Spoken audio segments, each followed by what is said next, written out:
خدا کی عبادت بن جاتے ہیں۔ تو بات سمجھ آ گئی کہ بیدار روی کی زندگی سے اگر نکلنا ہے تو مقصد سمجھنا ہے۔ تو مقصد کیا ہے؟ بندے مومن کو عبادت کے لیے پیدا کیا گیا ہے۔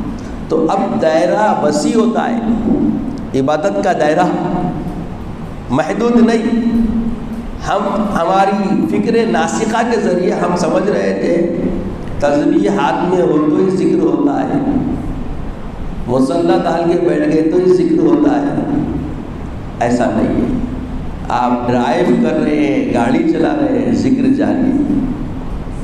آپ تکلم کر رہے ہیں، بات چیت کر رہے ہیں، تب بھی ذکر تقیل سے جاری ہوتا ہے۔ ہاں یہ سمجھنا ہے، ذاکرین جو ہوتے ہیں، عابدین جو ہوتے ہیں، محدود دائرے کے اندر محیط نہیں ہوتے بلکہ وسیع طریقے سے اپنے آپ کو محیط کرتے ہیں۔ اور وہ وسعت والا دائرہ کیا ہے؟ اللہ کا عطا کردہ نظام جو اسوہ رسول کے ذریعے عطا کیا گیا ہے۔ تو اللہ تعالیٰ فرماتا ہے کہ الذین آمنوا وتطمئن قلوبهم بذکر اللہ الا بذکر اللہ تطمئن القلوب۔ یہ سورہ رعد کی آیت ہے۔ اللہ پاک فرماتے ہیں جو ایمان لائے ان کے